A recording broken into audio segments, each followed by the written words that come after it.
Sometimes life disappoints us.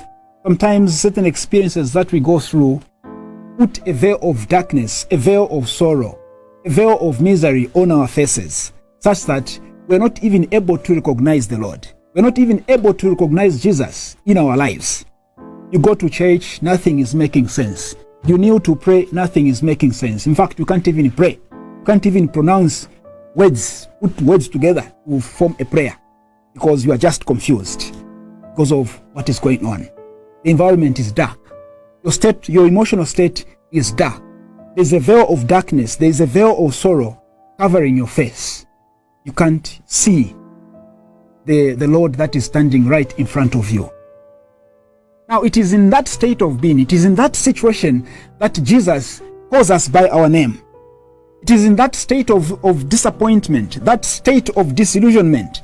It is in that state that Jesus calls out your name, because he knows you by name.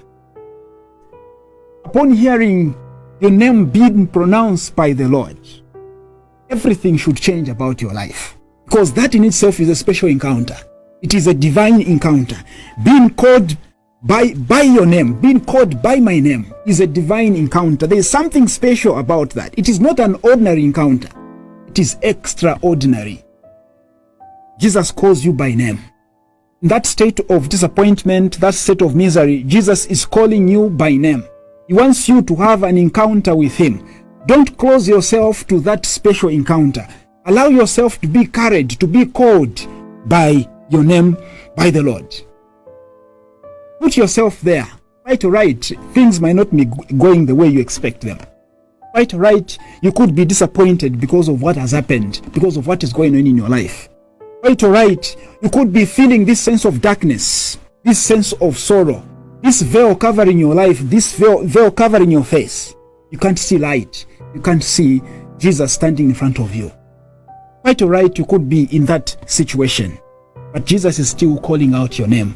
He's calling out that name because he wants you to have an encounter with him right in that heart of darkness, right in that state of sorrow. He wants you to see that he still cares, that he's still concerned about what is going on in your life.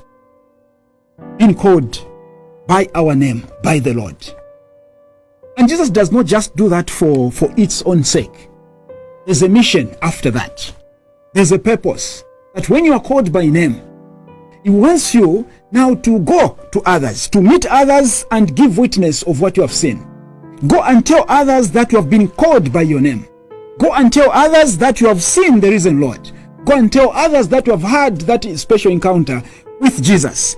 Let others come to faith through your own experience. Tell your story.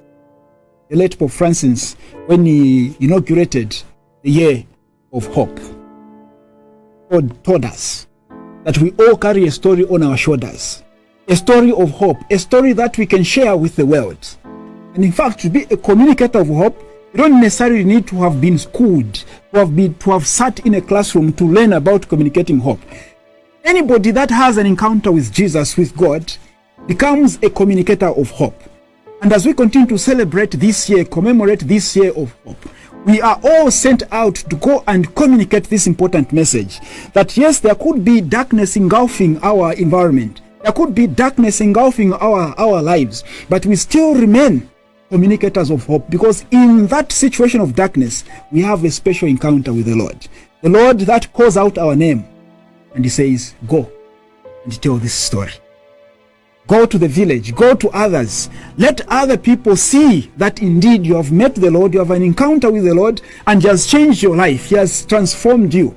He has taken away your sorrow. Go and tell that story. Your experience becomes a story of hope that you can tell to other people.